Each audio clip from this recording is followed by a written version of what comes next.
Hello दोस्तों। तो अपने दो एक्ट हो चुके हैं, इलेक्ट्रिसिटी एक्ट 2003 और दूसरा कौन सा हुआ, फेमा हो गया। ठीक है, आज अपन किसकी बात करेंगे? आज अपन आरटीसी की बात करेंगे।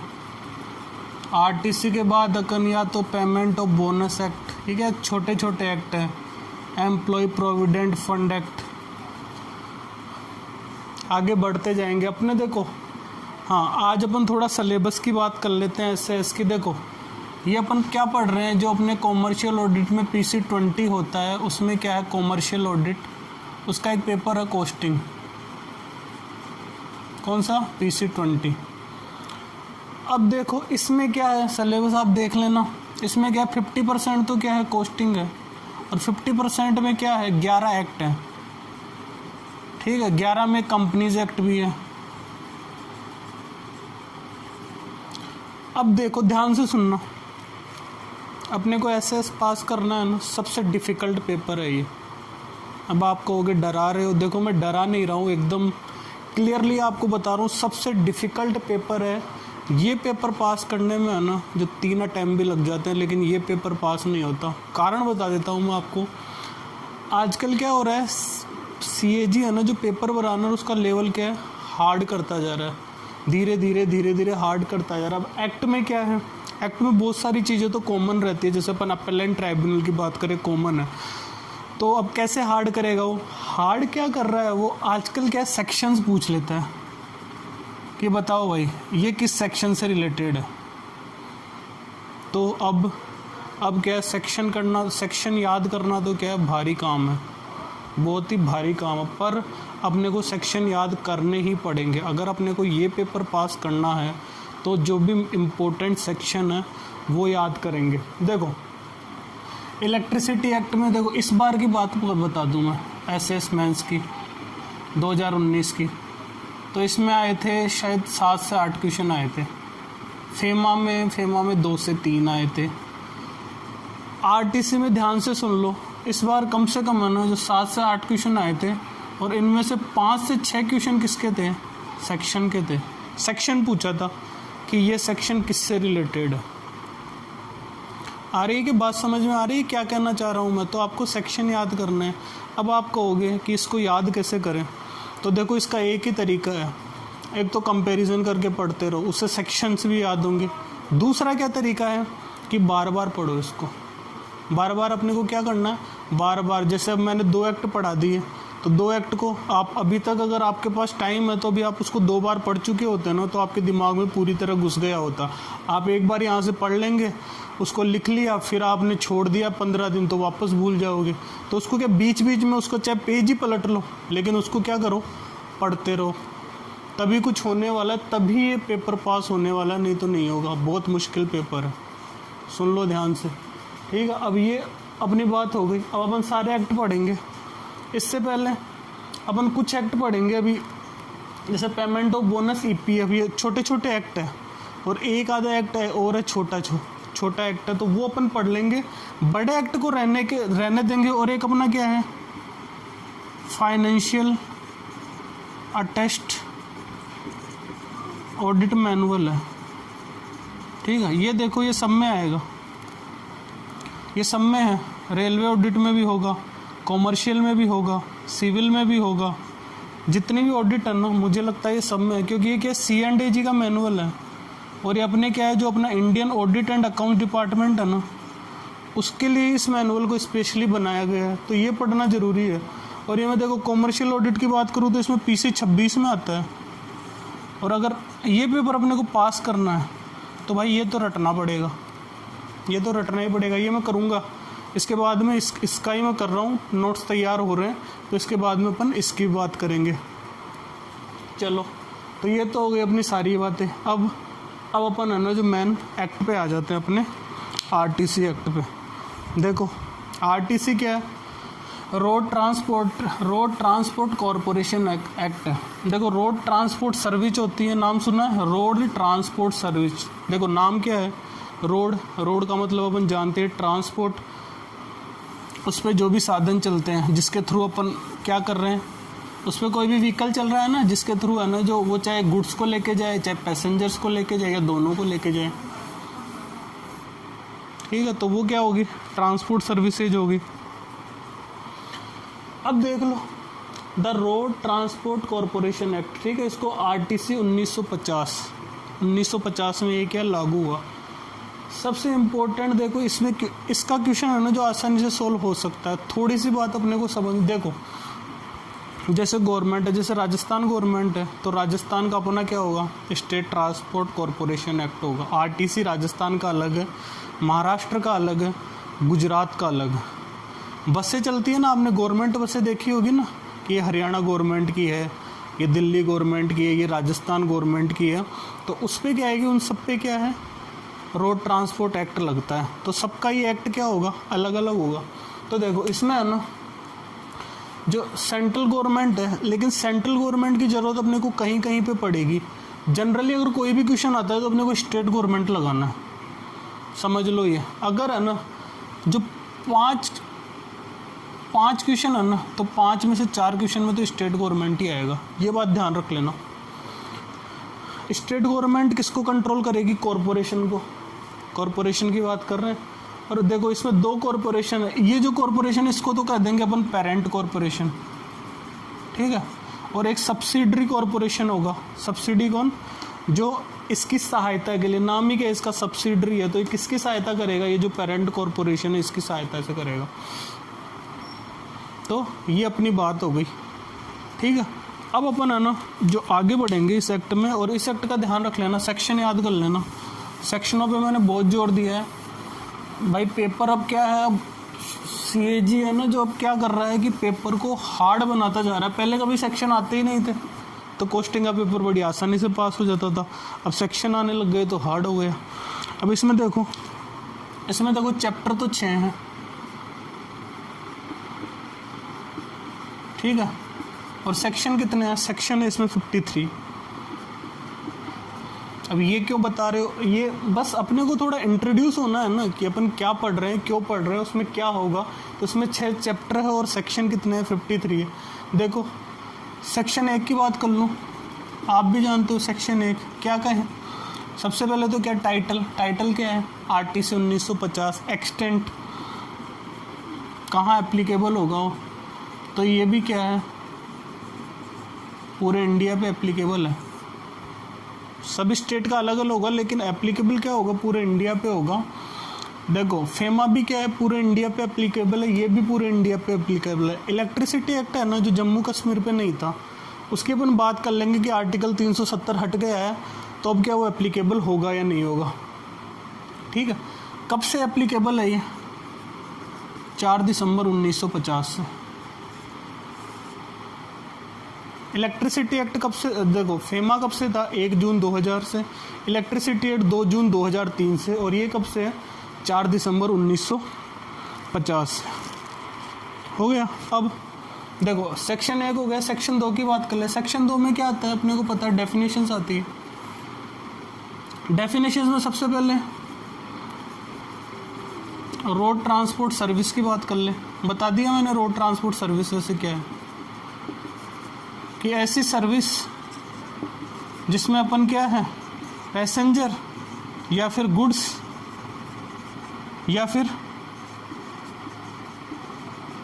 दोनों को क्या करते हैं, कैरी करते हैं। पैसेंजर की भी होती है, गुड्स की भी होती है, सबके व्हीकल्स होते हैं ना। तो ये हो गया रोड ट्रांसपोर्ट सर्विस। एक इसमें दूसरी डेफिनेशन लिख लो, एंसिलरी सर्विसेज। देखो एंसिलरीज का क्या मतलब होता है, सब्सिडरी। सब्सिडरी मतलब क्या होगा, सहायक। तो ये कौन सी है, ये जो सहायक सर्विसेज होती है ना, ये जैसे कोई भी पर्सन है वो रोड ट्रांसपोर्ट सर्विसेज का यूज कर रहा है, तो उसको क्या है, उसको क्या है, सुविधाएं, जिसको फैसिलिटी एमिनिटीज कर वो प्रोवाइड करवाती है ना। ऐसी सर्विसेज क्या हो गई, एंसिलरी सर्विसेज हो गई। जैसे लोडिंग अपलोडिंग ये सब काम होते हैं ना, तो वो सब एंसिलरी सर्विसेज में आ गए।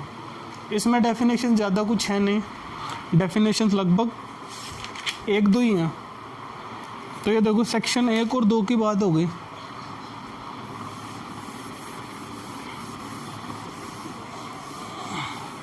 अब सेक्शन 3 की बात कर लेंगे अपन, ठीक है। आ जाओ सेक्शन 3 पे आ जाओ। सेक्शन 3 में क्या कह रहा है कि इस्टेब्लिशमेंट कौन करेगा, किसका, आरटीसी का। कौन करेगा भाई, मैंने पहले बता चुका हूँ कौन करेगा, स्टेट गवर्नमेंट करेगी, ठीक है। ये आपका एक क्वेश्चन बन रहा है, इजी है, आ गया होगा समझ में। सेक्शन 4 में क्या कह रहा है, सेक्शन 4 में कॉरपोरेशन के बारे में कह रहा है कि कॉरपोरेशन का मतलब क्या है। तो कॉरपोरेशन क्या है, बॉडी कॉरपोरेट। और जहाँ पे भी बॉडी कॉरपोरेट आ जाता है, शुरू से पढ़ा रहा हूँ, उसका क्या मतलब है, परपेचुअल सक्सेशन, कॉमन सील, शू और बी शूड। या तो इस पे कोई केस कर सकता है या ये किसी पे कर सकता है। कॉमन सील मैंडेटरी नहीं है, ये भी बता चुका हूँ। एग्जाम्पल सेंट्रल कमीशन और सेबी, इन दोनों में भी सेम कंडीशन थी। सेक्शन 5 कर लें मैनेजमेंट। मैनेजमेंट का क्या मतलब होता है, मैनेजमेंट का मतलब बोर्ड ऑफ डायरेक्टर्स। देखो नाम क्या है, बोर्ड ऑफ डायरेक्टर्स, मतलब ऐसा बोर्ड जिसमें क्या होंगे, डायरेक्टर्स होंगे। इसको बोर्ड भी कह दो या बोर्ड ऑफ डायरेक्टर्स कह दो। इसमें मिनिमम तो 5 मेंबर होने चाहिए और मैक्सिमम कितने हो सकते हैं, 17 हो सकते हैं। इनमें क्या होगा, एक तो चेयरपर्सन होगा जो हेड करेगा, जो बोर्ड ऑफ डायरेक्टर की मीटिंग होगी उसका हेड। दूसरा वाइस चेयरपर्सन होगा, और क्या, कुछ डायरेक्टर्स होंगे। इसमें कितने, देखो 2 ये हो गए तो 3 हो सकते हैं या फिर उससे ज़्यादा। इसमें और क्या होगा, देखो जिसने इसको कैपिटल दिया है, जिसने आरटीसी को कॉरपोरेशन जो है, जिसको रोड ट्रांसपोर्ट कॉरपोरेशन, उसको अपन कॉरपोरेशन ही कहेंगे। तो जिसने भी उसको क्या किया, कैपिटल दिया है, उसके रिप्रेजेंटेटिव होंगे। तो स्टेट गवर्नमेंट तो देती है। देखो हमेशा जो कॉरपोरेशन शुरू कौन करेगा, शुरू करेगी स्टेट गवर्नमेंट। तो स्टेट गवर्नमेंट तो क्या है, उसका रिप्रेजेंटेटिव होंगे ही। सेंट्रल गवर्नमेंट, अगर सेंट्रल गवर्नमेंट कैपिटल दे रही है वो हो सकता है, या फिर अगर उसने शेयर इशू किए कॉरपोरेशन ने, ठीक है, शेयर खरीद लिए मैंने, पैसा बहुत है ना अपने पास में, पैसा बहुत अपने पास में, तो शेयर इशू किए तो मैंने क्या खरीद लिया, तो मैं क्या हो गया, शेयर होल्डर्स हो गया। तो मैं भी क्या है, मैं भी उसमें क्या, रिप्रेजेंटेटिव एक तरह से उसका हो सकता हूँ। नेक्स्ट बात करें, इसको है ना जो असिस्ट करने के लिए, देखो कॉरपोरेशन है, कॉरपोरेशन अकेला कोई काम नहीं कर सकता, तो इसको असिस्ट करने के लिए कमेटी बनाई जाती है जो सेक्शन 12 में दी हुई है। और इस कमेटी का जो हेड होता है ना, वो मैनेजिंग डायरेक्टर होता है। तो ये दोनों क्या करते हैं, ये दोनों क्या है, बोर्ड को क्या करेंगे, असिस्ट करेंगे। अब एक चीज़ और समझ लो, देखो मैनेजमेंट का हेड कौन है, चेयरपर्सन है, लेकिन जो कमिटी है उसका हेड कौन है, मैनेजिंग डायरेक्टर है। ये भी एक इम्पोर्टेंट क्वेश्चन बनता है। आगे अपन सेक्शन 6, 7 और 8 तीनों की बात कर लेते हैं। लो तो देखो सेक्शन 6 में क्या डिस्क्वालिफिकेशन की बात कर रहा है, किसकी, चाहे डायरेक्टर हो, चाहे मैनेजिंग डायरेक्टर हो, चाहे चेयरपर्सन हो, सभी जगह यही पढ़ेंगे। देखो पागल है, अगर कोई पागल है तो उसको डायरेक्टर थोड़ी बना सकते हैं, उसको तो कुछ नहीं बना सकते। एडजस्ट इंसॉल्वेंट, ये बता चुका हूँ मैं, बात हुई थी अपने पहले भी कि जो अपेलेंट ट्राइब्यूनल का चेयरपर्सन है उसके लिए भी डिस्क्वालिफिकेशन हुई थी। तो उसमें आया था एडजस्ट, मतलब कोर्ट के द्वारा किसी को क्या दिवालिया घोषित कर दिया गया। इंसॉल्वेंट क्या होता है, इंसॉल्वेंट मतलब जो उसके पास जो कर्ज है वो उसको चुकाने में सक्षम नहीं हो, तो वो इंसॉल्वेंट। मोरल टर्पिट्यूड और इंटरेस्ट, उसका क्या है, मोरल टर्पिट्यूड पढ़ चुके हैं ना अपन, कि मतलब उसकी सोसाइटी में क्या रेपुटेशन ख़राब हो चुकी हो। इंटरेस्ट उसका है ना, जो कोई इंटरेस्ट हो कॉरपोरेशन में, उसने कुछ शेयर खरीद लिए हो, तो अगर अपन ने कुछ खरीद लिया तो अपना क्या इंटरेस्ट आ गया ना उसको, तो वो भी डायरेक्टर को क्यों नहीं बनाया जाएगा। देखो मान लो मैंने कॉरपोरेशन में शेयर खरीदे, बताया ना पैसा बहुत है अपने पास, तो कॉरपोरेशन में शेयर खरीद लिए, तो फिर क्या जब भी कोई डिसीजन लूँगा ना तो मैं अपने फेथ पर मैं लूँगा, नहीं लूँगा, भाई मेरा पैसा लगा हुआ है, तो मैं क्या सोचूंगा कि कोई भी डिसीजन आए ना वो मेरे पक्ष में आए, मैं इसलिए तभी तो मेरा पैसा बचा हुआ रहेगा। तो इसलिए जब भी कोई इंटरेस्टेड पर्सन होता है ना तो उसको डायरेक्टर नहीं बना सकते। देखो रिज़ाइन की बात करें, जो अपॉइंट करता है उसको ही रिज़ाइन करते हैं, तो रिज़ाइन किसको देंगे, स्टेट गवर्नमेंट को देंगे। उसी की बात करिए, डायरेक्टर, चेयरपर्सन, एमडी, रिमूवल कौन, जो इसने अपॉइंट किया वही हटा सकता है। ये देखो ये कॉमन सेंस की बातें हर जगह लगती है, ये अपने डिपार्टमेंट में भी यही बात लगती है। देखो ऑडिटर है, उसकी अपॉइंटिंग अथॉरिटी कौन है, उसकी अपॉइंटिंग अथॉरिटी है डिप्टी डायरेक्टर, जिसको अपन डीएजी कहते हैं। तो अपन क्या है कि जब भी रिज़ाइन देंगे ना तो डीएजी को देंगे, और अगर आपने अपना ऑफर लेटर देखा हो तो वो भी क्या डिप्टी डायरेक्टर के साइन से ही आता है। और डबल एओ की बात करें तो डबल एओ की अथॉरिटी कौन है, वो हेड क्वार्टर है। तो वो हेड क्वार्टर को रेजिग्नेशन लिखा और हेड क्वार्टर से उसका अपॉइंटमेंट आता है। रिमूवल की बात करें, देखो स्टेट गवर्नमेंट अगर है ना जो 4 लगातार मीटिंग हुई उसकी, ठीक है, देखो 3 महीने में 1 मीटिंग होनी चाहिए, तो साल में कितनी हो गई 4 मीटिंग, तो 1 साल की मीटिंग हुई, उसमें आगे पढ़ेंगे अपन कि 1 साल में बोर्ड हर 3 महीने में कम से कम 1 मीटिंग होनी चाहिए, तो 4 मीटिंग हो गई। तो 1 साल उसने क्या किया, 1 साल उसने क्या मीटिंग अटेंड नहीं की तो उसको हटा देंगे, या फिर स्टेट गवर्नमेंट को अगर चाहे तो 1 महीने का या उससे ज़्यादा का नोटिस देके उसको हटा सकती है। आगे बात कर लें, देखो अगर अपॉइंटेड कौन है, सेंट्रल गवर्नमेंट, तो अपॉइंटेड सेंट्रल गवर्नमेंट है तो सेंट्रल गवर्नमेंट का अप्रूवल लेना पड़ेगा, बिल्कुल लेना पड़ेगा। 9 की बात कर लो सेक्शन, देखो 6, 7, 8, 9। देखो कॉरपोरेशन या बोर्ड, कॉरपोरेशन का मतलब बोर्ड ही है, क्योंकि जो मैनेजमेंट होता है ना वही कॉरपोरेशन है। तो उसका कोई भी प्रोसीडिंग है, उसकी कोई भी जो प्रोसीडिंग है वो इनवैलिड कब नहीं होगी, मान लो बोर्ड में कोई वैकेंसी थी और वो वैकेंसी क्या स्टेट गवर्नमेंट ने फिल नहीं की, तो या फिर है ना जो जैसे मान लो कि बोर्ड बनाया, बोर्ड में जो मेंबर्स थे ना वो डिस्क्वालीफाई थे, लेकिन फिर भी क्या स्टेट गवर्नमेंट ने अपॉइंट कर दिया। तो अगर ये दोनों चीज़ें हैं कि बोर्ड में या तो वैकेंसी है या फिर उसके कॉन्स्टिट्यूशन में डिफेक्ट है, तो जो भी बोर्ड ने कोई भी डिसीजन लिया है या इस एक्ट के द्वारा कोई भी डिसीजन लिया गया उसको इनवैलिड नहीं कहा जा सकता है। इलेक्ट्रिसिटी एक्ट में भी अपन ने इसकी बात की थी, ध्यान रखना। अब आगे बात करेंगे सेक्शन 10 की। सेक्शन 10 में क्या है, सेक्शन 10 में देख लो टेम्परेरी एसोसिएशन। देखो अगर बोर्ड को क्या लग रहा है, बोर्ड को लग रहा है कि मुझे किसी काम के लिए है ना जो किसी व्यक्ति को है ना जोड़ना चाहिए अपने साथ, तो वो जोड़ सकता है। तो वो क्या करेगा, वो व्यक्ति क्या करेगा कि जब भी बोर्ड ऑफ डायरेक्टर्स की मीटिंग होगी या फिर और भी कोई मीटिंग होगी, जनरल मीटिंग की बात कर ले, तो उसमें क्या करेगा उसमें वो भाग ले सकेगा और उसमें वो क्या डिस्कशन भी करेगा, लेकिन उसको क्या है वोट करने का अधिकार नहीं है, बट कांट वोट, वो वोट नहीं कर सकता। ये वोट लिखा हुआ है VOT। मीटिंग की बात कर रहे थे अपन कि अगर 1 साल उसने है ना जो 4 लगातार मीटिंग में भाग नहीं लिया तो उसको अपन क्या कर सकता है, ऐसे स्टेट गवर्नमेंट हटा देती है। तो देखो मीटिंग है ना सेक्शन 11 में क्या कह रहा है कि मीटिंग है ना 3 महीने में 1 बार होनी चाहिए। और देखो कभी भी मीटिंग आती है ना ये कम से कम है, कम से कम 3 महीने में 1 बार तो मीटिंग होनी चाहिए। तो 1 साल में कितनी होगी, 4 बार हो गई। वही बात थी ना कि अगर उसने 4 बार मीटिंग में लगातार मीटिंग में भाग नहीं लिया तो उसको जो भी चेयरपर्सन डायरेक्टर या MD उसको हटा देंगे। इस मीटिंग का जो हेड कौन होगा, प्रेसाइड कौन करेगा, इसको चेयरपर्सन करेगा। चेयरपर्सन एब्सेंट है तो कौन करेगा, वाइस चेयरपर्सन करेगा। और वाइस चेयरपर्सन भी एब्सेंट है तो कौन करेगा, डायरेक्टर करेगा। कौन सा डायरेक्टर, जो उस टाइम पे जो बोर्ड ऑफ डायरेक्टर्स है उन्होंने क्या कहा कि नहीं ये मिस्टर रामलाल जी हैं, वो क्या है सहमति हो गई, वहाँ पे भी क्या होगी मेजॉरिटी होगी कि ये मिस्टर रामलाल जी क्या है कि वो करेंगे बोर्ड ऑफ डायरेक्टर्स को क्या है वो जो मीटिंग को क्या करेंगे प्रेसाइड करेंगे, हेडेड बाई डिसीजन मेजॉरिटी के द्वारा होगा। देखो 7 है, 4 ने एक तरफ का 3 ने एक तरफ का, तो 4 वाला डिसीजन मान ली। इक्विलिटी, अगर मान लो 6 मेंबर है तो 6 में 4 और 2 ने कहा तब तो बात ठीक है, लेकिन 3-3 बराबर हो गए तो मैं बता चुका हूँ जो भी चेयरपर्सन या जो भी हेडेड है, जो भी उस मीटिंग का हेड है, चाहे वो डायरेक्टर है तो वो भी क्या हो गया एक तरह से, जब हेड कर रहा है तो चेयरपर्सन हो गया, तो वो क्या करेगा सेकंड या कास्टिंग वोट करेगा। देखो 3 हो गए, 3 इधर और 3 इधर, ठीक है। तो चेयरपर्सन ने क्या किया, पहले वोट दे दिया, चेयरपर्सन ने पहले इधर वोट दिया था। अब मैंने जो बराबर हो गए ना तो चेयरपर्सन को अधिकार है वो 1 वोट और दे सकता है, जिसको सेकंड और कास्टिंग वोट कहते हैं। तो उसने इधर वोट दे दिया तो इधर 4 हो गए, इधर 3 हो गए। देखो इधर 4 ये बराबर थे, अब इधर 4 हो गए, ये पलड़ा भारी ये पलड़ा हल्का, तो ये वाला जो डिसीजन होगा कौन सा, ये वाला डिसीजन क्या होगा पास कर दिया जाएगा।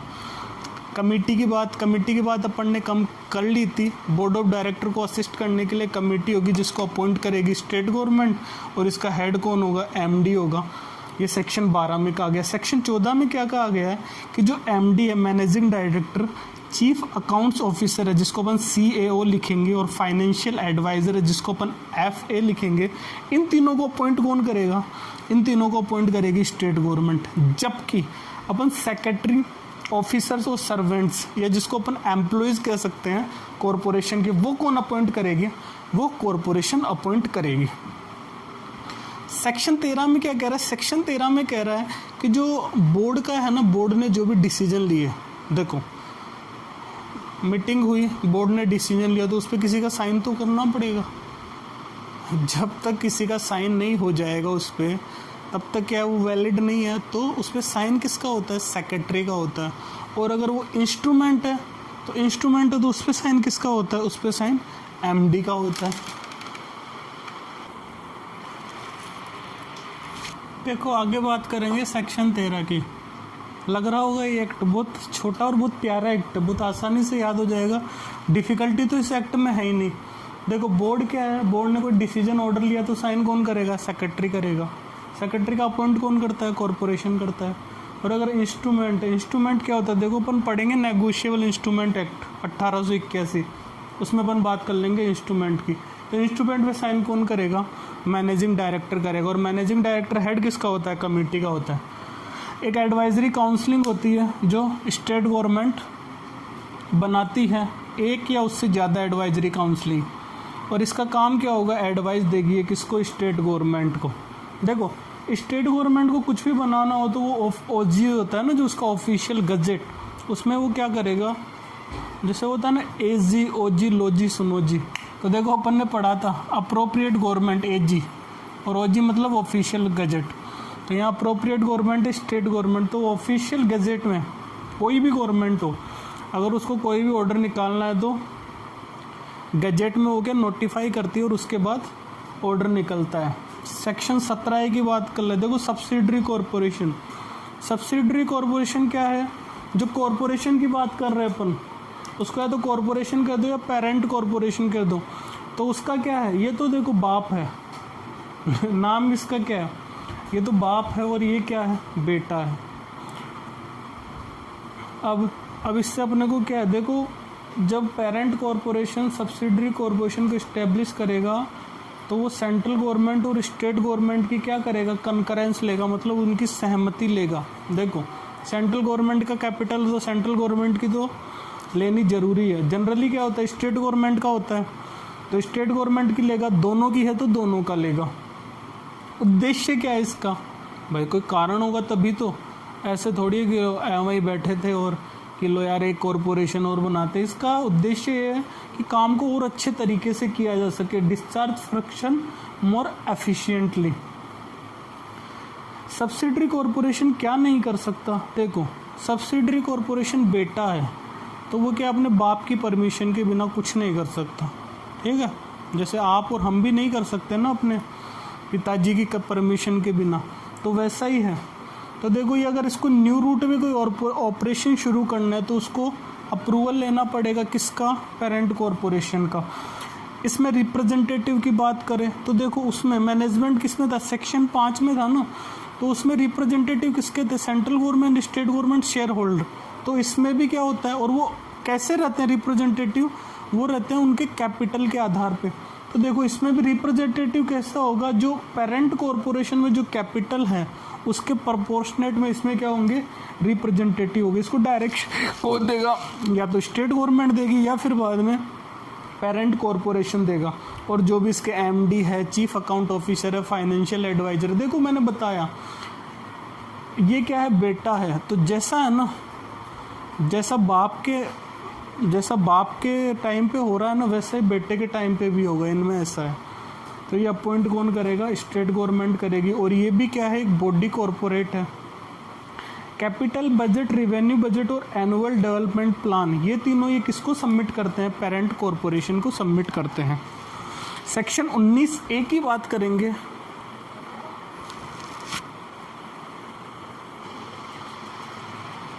तो लो आगे कर ले बात सेक्शन 19A की और 19B की। देखो सेक्शन 19A में क्या है कि अनक्लेम्ड गुड्स या प्रॉपर्टी उसका डिस्पोजल कैसे करेंगे, मतलब उसको निपटाएंगे कैसे। देखो एग्जाम्पल लेते हैं, मैं हूँ मैंने ट्रांसपोर्ट में कुछ सामान डाला, मुझे कहीं भेजना था, ठीक है, मेरे पास पैसा आ गया, मैंने सामान भेज दिया। अब जहाँ पे सामान पहुँचा, जैसे मान लो कहीं पे, मान लो जैसे या तो दो अलग अलग स्टेट्स का मान लो या एक स्टेट का मान लो, जैसे राजस्थान में हूँ तो मैंने अजमेर से वहाँ सामान भेजा, जयपुर सामान भेजा, लेकिन क्या हुआ कि वो सामान को क्या अनक्लेम है, कोई लेने ही नहीं आया उसको। अनक्लेम का क्या मतलब हुआ कि सामान को कोई लेने ही नहीं आया, तो सामान क्या है, किसके पास पड़ा है, कॉरपोरेशन के पास पड़ा है। अरे तो भाई अब सामान पड़े थोड़ी रहेगा, तो उसके लिए क्या प्रावधान है, देखो कॉरपोरेशन क्या 7 दिन का नोटिस देगी। किसको नोटिस देगी, देखो एड्रेस आता है उसमें, उस पर क्या नोटिस भेजेगी। अगर वो 7 दिन के अंदर आ जाता है तो अच्छी बात है, नहीं आता तो फिर वो क्या करेगी, पब्लिक ऑक्शन, बोली लगाते हैं ना, देखा है ना, लोगों को बैठा के फिर इसकी बोली लगाते हैं, फिर वो कहता है कि हाँ 5 लाख, फिर 6 लाख, फिर 10 लाख, फिर 1 2 3 वो ठोक के, तो फिर वो क्या करेंगे, पब्लिक ऑप्शन कर देंगे। तो जो सबसे ज़्यादा बोली लगाता है उसको वो सामान दे दिया जाता है। पब्लिक ऑक्शन से जो पैसा आया उसमें से ऑक्शन के लिए जो पैसा हुआ खर्चा वो निकाल लेगा उसमें। और जैसे मान लो ट्रांसपोर्ट में डाला था तो पैसा जो ट्रांसपोर्टेशन चार्ज का मान लो पैसा नहीं है, या फिर और कोई अमाउंट ड्यू है कॉरपोरेशन के साथ, तो जैसे मान लो अमाउंट आया उसके पास 1 लाख, 10,000 उसके यहाँ खर्च हो गए, 5,000 यहाँ थे, तो 85,000 रुपये बचे। 85,000 रुपये वो क्या करेगा, एक इसका फंड होता है कॉरपोरेशन का फंड, अभी पढ़ेंगे उसके बारे में, उसमें वो क्या कर जमा करवा देगा। फिर अगर कोई डिमांड करता है, या तो कोई कानूनी कोर्ट में जाके केस करता है, कोर्ट के द्वारा ऑर्डर आता है, या फिर 1 साल के अंदर जो भी अपना नोटिस की प्रक्रिया शुरू हुई थी ना, उसके 1 साल के अंदर अगर कोई डिमांड करता है तो वो जो पैसा है वो क्या उस आदमी को रिफंड कर दिया जाएगा। तो ये तो है सेक्शन 19 की बात। देखो इसमें क्या है, देखो 7 दिन का नोटिस, ये एक तो इम्पोर्टेंट चीज़ है, और एक ही 1 साल के अंदर, ये 2 इम्पोर्टेंट चीज़ें, बाकी तो सब नॉर्मल सी बातें हैं। 19B में क्या गया, 19B में ये इम्पोर्टेंट है कि अगर 25 लाख से ज़्यादा का कैपिटल एक्सपेंडिचर करना है तो सेंट्रल गवर्नमेंट का अप्रूवल लेना मैंडेटरी है, ऐसा सेक्शन में लिखा गया है। आगे बात करते हैं, तो लो सेक्शन 20 देख लो। देखो बहुत छोटा और बहुत प्यारा एक्ट, आपको लग रहा होगा कि ये तो बहुत सिंपल है, कुछ इसमें समझने का ज़्यादा है नहीं। देखो सेक्शन 20 क्या कह रहा है, एक्सटेंशन करना है। जैसे मान लो कि राजस्थान सरकार को क्या करना है कि हरियाणा स्टेट तक क्या अपनी बसें चलानी है, तो सबसे पहले तो कब चलाएगी वो, पब्लिक इंटरेस्ट में, मतलब वो हित में होना चाहिए लोगों के। अरे भाई राजस्थान से हरियाणा जाने वाले लोग तो है ही नहीं, मतलब कोई जाता ही नहीं है, फिर भी आप बस चला रहे हो, फ़ायदा थोड़ी होगा वो। देखो इसका प्रिंसिपल भी होता है बिजनेस प्रिंसिपल।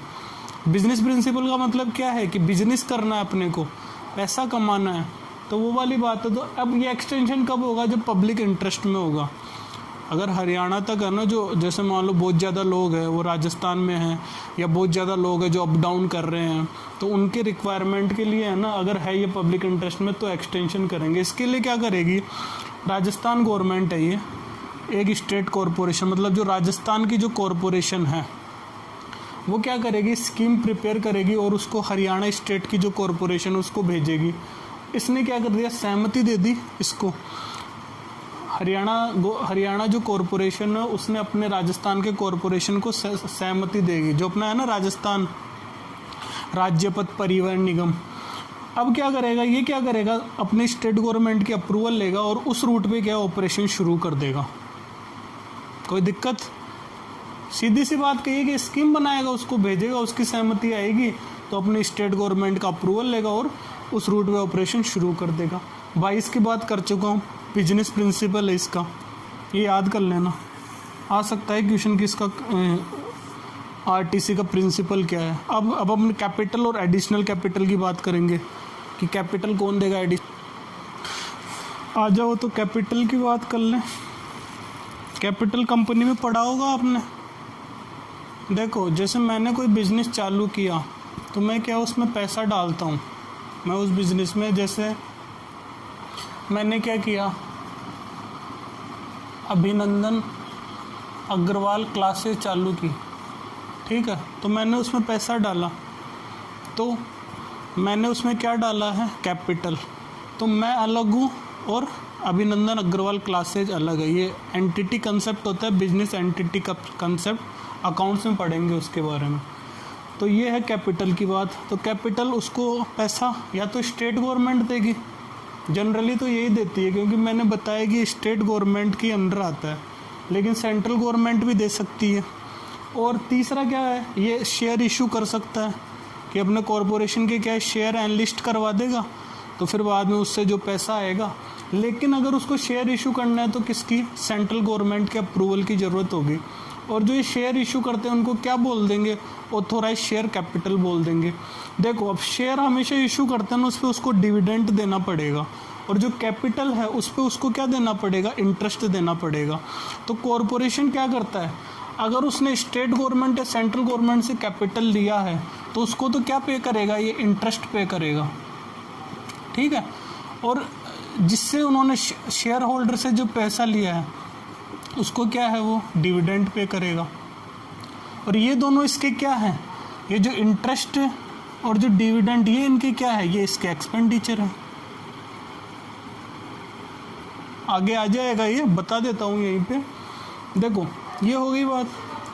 अब ये जो शेयर्स हैं, जो उसने शेयर्स खरीदे हैं किसी ने, जैसे मान लो मैंने कॉरपोरेशन के शेयर खरीदे हैं, तो मैंने कुछ पैसा लगाया होगा, जैसे मान लो एक शेयर 50 रुपये का था, तो ये 50 रुपये, ठीक है, प्लस उस पर इंटरेस्ट। इसकी गारंटी चाहिए ना मुझे, भाई मैं किसी भी कंपनी में पैसा क्यों लगा रहा हूँ, मैं क्योंकि अगर मुझे गारंटी है तभी लगाऊंगा, मुझे विश्वास है कि मेरा पैसा डूबेगा नहीं तब लगाऊंगा। तो मान लो कि इसमें क्या है, इसमें मैं क्या सोच रहा हूँ, यार ये तो गवर्नमेंट कंपनी है, तो इसमें मेरा पैसा क्या है, सेफ़ है, तो इसलिए मैंने इसमें पैसा लगा लिया।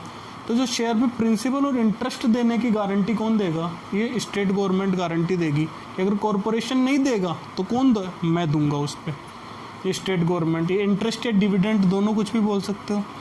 बोरोविंग्स की बात करें, ये इधर ले लो, एडिशनल कैपिटल की बात कर ले, तो कैपिटल इसके अलावा उसको और ज़रूरत पड़ गई, अगर उसने वापस शेयर इशू करे तो इस बार उसको क्या, स्टेट गवर्नमेंट का। देखो अगर कैपिटल चाहिए तो अप्रूवल सेंट्रल गवर्नमेंट का फर्स्ट टाइम पे, और एडिशनल कैपिटल चाहिए तो अप्रूवल स्टेट गवर्नमेंट का।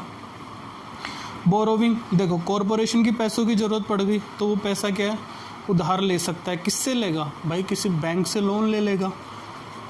इसके लिए किस काम के लिए, या तो वर्किंग कैपिटल के लिए या फिर उसको कुछ कैपिटल एक्सपेंडिचर करना। वर्किंग कैपिटल मतलब डे टू डे जिसको खर्चा है उसके लिए, या फिर कैपिटल एक्सपेंडिचर उसको मान लो कोई नया ऑफिस खोलना है, वो सब अकाउंट्स की बात है, वो सब अकाउंट्स में पड़ी जाएगी। और इन दोनों के लिए क्या है, किसका अप्रूवल लेना पड़ेगा, स्टेट गवर्नमेंट का अप्रूवल लेना पड़ेगा। देखो इसमें कहीं पे भी उठा के देख लो, नज़र मार के देख लो, हमेशा स्टेट गवर्नमेंट आ रही है। देखो सेंट्रल गवर्नमेंट यहाँ पे आई है, मैनेजमेंट में आई थी कि अगर मान लो अगर सेंट्रल गवर्नमेंट का डायरेक्टर है और अगर उसको हटाना है तो फिर बाद में रिमूवल में बात आई थी। सेक्शन कौन सा था, 8 था शायद, देख लो याद, ऐसे ही याद होगा, कनेक्ट करना है। हाँ तो जो सेक्शन 8 था, सेक्शन 6 तो डिस्क्वालिफिकेशन था, 5 मैनेजमेंट था, और 7 क्या था, रिज़ाइन था, और 8वां क्या था, रिमूवल। तो अगर डायरेक्टर सेंट्रल गवर्नमेंट ने अप्रूव किया तो मैंने बताया, अगर अपॉइंट सेंट्रल गवर्नमेंट ने किया तो उसका अप्रूवल चाहिए। यहाँ पे क्या है, शेयर इशू करना फर्स्ट टाइम तो सेंट्रल गवर्नमेंट का, एडिशनल कैपिटल के लिए स्टेट गवर्नमेंट का। सेक्शन 27 में देख लो, फंड की बात करें, कॉरपोरेशन का एक फंड होगा, कोई भी पैसा आया वो उसमें जमा होगा, कोई भी खर्चा हुआ वो उसमें से होगा, और जो बचा हुआ पैसा है वो किसके पास डिपॉजिट होगा, या तो भाई अपने पास नहीं रखूँगा ना, मैं बैंक में रखूँगा ताकि सेफ रहे मेरा पैसा, ठीक है। तो वो या तो आरबीआई के पास रहेगा, उसके एजेंट है, जैसे एसबीआई है या जो भी बैंक है उसमें आरबीआई के जितने भी बैंक है वो सबके आरबीआई के एजेंट है, तो उनके पास रहेगा। सेक्शन 27 हो गया। और सेक्शन 28 लो भाई, आ जाओ, सेक्शन 28 ख़त्म होने वाला है, एक्ट ख़त्म होने वाला है, खुश हो जाओ, बहुत ज़्यादा नहीं बचा है। देखो बता चुका हूँ, कॉरपोरेशन को कैपिटल या तो गवर्नमेंट से मिला या फिर शेयर इशू करके मिला। तो देखो गवर्नमेंट से कैपिटल मिला, उसको इंटरेस्ट पे करना पड़ेगा। ये मैं बता रहा था ना, बिजनेस एंटिटी कंसेप्ट। जैसे मैं हूँ अभिनंदन अग्रवाल, मेरी क्लासेज क्या है, अभिनंदन अग्रवाल क्लासेज, तो वो क्या है, बिजनेस है। मैं क्या हूँ, पर्सन हूँ। तो अभिनंदन अग्रवाल क्लासेज अलग है और मैं अभिनंदन अग्रवाल अलग हूँ। तो मैंने जो भी उसमें पैसा डाला है वो क्या कैपिटल है, तो मुझे उससे क्या है इंटरेस्ट मिलेगा, तो वो वाली बात ही इधर है। और शेयर्स है तो क्या है डिविडेंड मिलेगा। डेप्रीशिएशन जो भी स्टेट गवर्नमेंट डायरेक्शन देगी उसकी जो भी मेथड होगी, जैसे भी वो बताएगी वैसे अपन डेप्रीशिएशन कैलकुलेट करेंगे। और देखो इंटरेस्ट, डिविडेंड और डेप्रीशिएशन ये क्या है, कॉरपोरेशन का एक्सपेंडिचर है, इसको बैलेंस शीट में एज एक्सपेंडिचर अपन दिखाएंगे। इन नेट एनुअल प्रॉफिट देखो सेक्शन ये इंटरेस्ट, डिविडेंड और डेप्रीशिएशन, इन तीनों को घटाने के बाद जो बचा एनुअल प्रॉफिट, उसको किस चीज़ के लिए यूज़ करेंगे, पैसेंजर को सुविधाएं देने के लिए, लेबर के वेलफेयर के लिए, फिर उसके बाद सेंट्रल गवर्नमेंट के कोई उद्देश्य उसके लिए, उसके बाद में स्टेट गवर्नमेंट। पहले कौन है, सेंट्रल गवर्नमेंट। देखो नीचे से शुरू करते हैं। सब्सिडी कॉरपोरेशन क्या है, बेटा है, उसका बाप क्या है, पेरेंट कॉरपोरेशन। पेरेंट कॉरपोरेशन बाप है तो उसका बाप कौन है, मतलब उसका बाप कौन है, स्टेट गवर्नमेंट। और स्टेट गवर्नमेंट की बाप कौन है, सेंट्रल गवर्नमेंट। ये हमेशा ध्यान रखना। और बच जाता है कोई पैसा तो फिर वो रोड डेवलपमेंट में काम आते हैं। 32 की बात कर लो, बजट। देखो कोई भी हो, कोई भी इंस्टीट्यूशन हो, वो क्या करता है, नेक्स्ट फाइनेंशियल ईयर के लिए बजट बनाता है। और वो बजट किसको सबमिट करेगा भाई, किसको सबमिट करेगा, पैसा कौन दे रहा है, स्टेट गवर्नमेंट, तो वो उसको ही सबमिट करेगा। आगे बात करेंगे अकाउंट्स एंड ऑडिट की, सेक्शन 33 में। देखो सेक्शन 23 में देख लो, कुछ नहीं कह रहा, अकाउंट्स एंड ऑडिट की बात कर रहा है। देखो अकाउंट्स में क्या आएगा, profit loss and balance sheet. इसका फॉर्मेट कैसा होगा, जो स्टेट गवर्नमेंट कहेगी। और स्टेट गवर्नमेंट हमेशा किससे कंसल्ट करती है, सीएजी से ही करती है भाई, और किससे करेगी। ठीक है, खुशी की बात है, आ गया सीएजी का नाम। अब देखो अपना क्या काम है, सीएजी क्या करेगा, इसकी ऑडिट करेगा, एनुअली ऑडिट की, और अकाउंट्स को क्या सर्टिफाइड करेगा। फिर क्या अकाउंट, सर्टिफाइड अकाउंट्स और ऑडिट रिपोर्ट को क्या है स्टेट गवर्नमेंट को दे देगा। और स्टेट गवर्नमेंट क्या करेगी, अपने लेजिस्लेचर के सामने रखवा देगी। डायरेक्शन कौन देगा, देखो कॉरपोरेशन को डायरेक्शन कौन देगा, स्टेट गवर्नमेंट। फेमा में कौन दे रहा था, फेमा को डायरेक्शन सेंट्रल गवर्नमेंट। हुआ कंपैरिजन। इलेक्ट्रिसिटी एक्ट में बात करें तो वहाँ अप्रोप्रिएट गवर्नमेंट में भी स्टेट गवर्नमेंट और में भी सेंट्रल गवर्नमेंट। ठीक है, अब बस ये एक्ट खत्म होने वाला है, एक इंक्वायरी की बात कर लेते हैं, बस फिर एक्ट ये खत्म।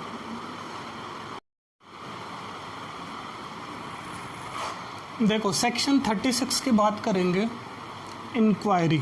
सेक्शन 36 में क्या है, इंक्वायरी है। स्टेट गवर्नमेंट कोई भी पर्सन को अपॉइंट करेगा, किस चीज़ के लिए वो अपॉइंट करेगा, ये पर्सन क्या करेगा, इंक्वायरी करेगा कि कोई कॉरपोरेशन है ना, वो अपनी ड्यूटीज़ परफॉर्म कर रहा है या नहीं कर रहा है। इसके लिए इसने क्या की, इंक्वायरी कर ली। इस इंक्वायरी के बेसिस पे वो क्या कर सकता है, अंडरटेकिंग, मतलब कॉरपोरेशन क्या तो पूरी को क्या अपने कंट्रोल में ले लेगा। ये 36 है, सेक्शन 37 के अंदर वो क्या कर लेगा, पूरी कॉरपोरेशन का तो खुद अंडरटेकिंग में ले लेगा, फिर किसी और दूसरे व्यक्ति को उसकी अंडरटेकिंग दे देगा। सेक्शन 38 में क्या करेगा, सुपरसीड, मतलब जो पूरा बोर्ड ऑफ डायरेक्टर है, पूरा मैनेजमेंट है, उसको वो हटा देगा और नया मैनेजमेंट क्या है उसकी जगह ले आएगा। 39 में क्या, लिक्विडेट। लिक्विडेट क्या, मतलब कंपनी को वो क्या कर सकता है, बंद कर सकता है। लेकिन इसके लिए उसको क्या चाहिए, सेंट्रल गवर्नमेंट का अप्रूवल चाहिए। जो भी कॉरपोरेशन है उसको बंद करने की बात चल रही है। इस सेक्शन को उल्टा सेक्शन 40। सेक्शन 40 में क्या है कि कोई अंडरटेकिंग है, क्या है कि कोई अंडरटेकिंग है। सेक्शन 40 में देखो, सेक्शन 37 में तो क्या किया कि स्टेट गवर्नमेंट ने खुद अंडरटेक कर लिया, लेकिन सेक्शन 40 में क्या, कॉरपोरेशन अंडरटेकिंग लेगा, किससे, किसी पर्सन से। या ऐसे मानो कि जैसे ये अंडरटेकिंग ली थी सरकार ने, किसी पर्सन ने, तो वापस कॉरपोरेशन उसको क्या एक्वायर कर रहा है, सेक्शन 40 में, 37, 40 में। तो इसके लिए ये क्या करना पड़ेगा भाई, जिस पर्सन ने एक्वायर की थी उसने पैसा दिया होगा, तो अब वो अगर अपन उससे वापस खरीद रहे हैं तो अपने को भी उसको पैसे देना है। जैसे मान लो मैंने एक्वायर किया था तो मैंने 5 करोड़ रुपए दिए थे, मैंने 5 करोड़ रुपए दे दिए, लेकिन अब कॉरपोरेशन कहता है कि नहीं, अब मैं वापस आपसे ख़रीदना चाहता हूँ, या स्टेट गवर्नमेंट कहती है तो वापस खरीदेगी, तो मुझे तो 5 करोड़ रुपए देगी और जो भी उस पर इंटरेस्ट है जो भी है वो देगी। तो वो क्या पर्सन को देगी, तो या तो हम दोनों क्या एग्रीमेंट कर लेंगे, मेरे और कॉरपोरेशन के बीच में एग्रीमेंट हो गया कि मैं 5 करोड़ रुपए और आपको कुछ जो भी इंटरेस्ट या जो भी है वो आपको दे दूंगा। लेकिन अगर हम दोनों के बीच एग्रीमेंट में अमाउंट फिक्स नहीं हो पाया तो फिर क्या है, एक आर्बिट्री ट्राइब्यूनल होती है, अपेलेंट ट्राइब्यूनल नहीं है।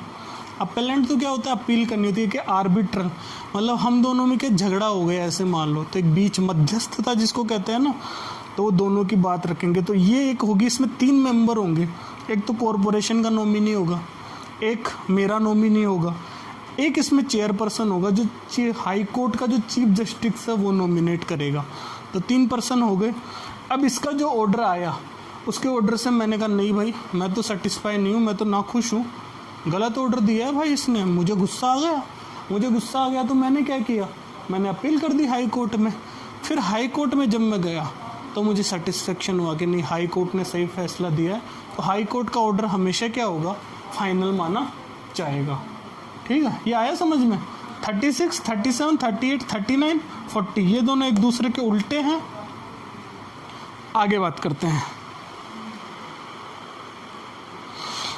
लो भाई सेक्शन 42 की बात कर लो कि देखो कॉरपोरेशन क्या है, कोई ऑफिसर को है ना, किसी भी ऑफिसर को वो ये परमिशन दे सकता है। या ऐसे मान लो कि कॉरपोरेशन का कोई भी ऑफिसर है ना, वो किसी भी घर के अंदर घुस सकता है। ऐसे ही घुस जाएगा क्या भाई, नहीं। उसके लिए उसको क्या करना है, एक तो मजिस्ट्रेट की परमिशन लेनी है, कारण भी तो होगा भाई। कोई कॉरपोरेशन का आदमी किसी के घर में आया तो कारण तो होगा। तो कारण क्या है, या तो उसको एग्जामिनेशन करना है, इन्वेस्टिगेशन करनी है, सर्वे करना है। अब इसके लिए उसको क्या करना पड़ेगा, नोटिस देना पड़ेगा कि भाई मैं आऊँगा। और एंट्री कब होगा, सनराइज मतलब सुबह से लेकर शाम के बीच में ही वो आ जा सकता है। Entry between sunrise and sunset, notice to occupier owner. ये हो गई बात, कोई दिक्कत। 43 में क्या है, कॉरपोरेशन के जो भी ऑफिसर सर्वेंट्स हो वो क्या पब्लिक सर्वेंट, हर एक्ट में बात कर रहे हैं। आईटी एक्ट 2000 ले लो, इलेक्ट्रिसिटी एक्ट 2003 ले लो, फेमा ले लो, सब क्या पब्लिक सर्वेंट है।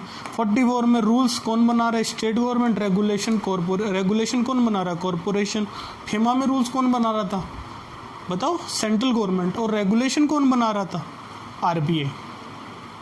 सेक्शन 46 में क्या है कि ये जो रूल्स और रेगुलेशन अगर इनका कॉन्ट्रावेंशन होता है तो पेनल्टी लगेगी कितने की, 500 रुपये की। और पेनल्टी लगाने के बाद भी आप नहीं माने और बार बार कर रहे हो तो फिर बाद में पर डे आपको 25 रुपये की पेनल्टी लगेगी। ठीक है,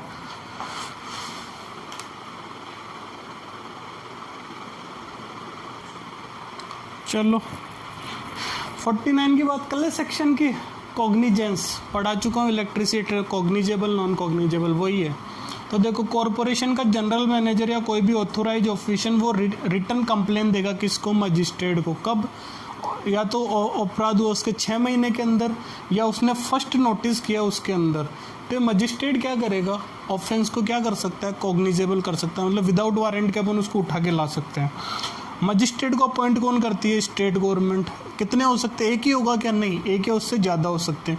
इनकी जो भी सैलरी पे अलाउंस लीव एनकेशमेंट वो कहाँ से पे होगा, वो जो कॉरपोरेशन का फंड है इससे पे होगा। ये ध्यान रखना कि मजिस्ट्रेट का जो सैलरी पे अलाउंसेज है वो किससे पे होगा, फंड से पे होगा। 53 में क्या कहा गया है कि मजिस्ट्रेट है ना वो केस को सुन सकता है। कब, magistrate here case in the absence of summoned accused, मतलब जो भी अपराधी है उसको समन भेजा। समन मतलब बुलावा, कोर्ट में उपस्थित होने के लिए अपन भेजते हैं ना नोटिस, उसको समन्ड कहते हैं। अगर उसने भेजा वो नहीं आया तो उसके बिना भी वो क्या कर सकता है, फाइनल ऑर्डर पास कर सकता है। लो जी भैया लो, ये आपका तीसरा एक एक्ट आज समाप्त हो गया। बस एक सेक्शन है सेक्शन 51। देखो उसमें कुछ नहीं है, उसमें ऐसा कहा गया कि कंपाउंडिंग ऑफ ऑफेंस वो कौन कौन कर सकता है। तो देखो कंपाउंडिंग है ना, कौन कर सकता है, कंपाउंडिंग और नॉन कंपाउंडिंग पढ़ा चुका हूँ 2 बार, अब नहीं पढ़ाऊँगा, पीछे वाला देख लेना वीडियो। कंपाउंडिंग है ना, जब अपन बात की थी ना जनरल मैनेजर, अभी बात की थी, जो कंप्लेन करता है या ऑथोराइज ऑफिसर, ये क्या कर सकता है, ये कंपाउंडिंग। कंपाउंडिंग का मतलब भाई पैसे लेगा और उसको फ्री कर देगा। ठीक है, तो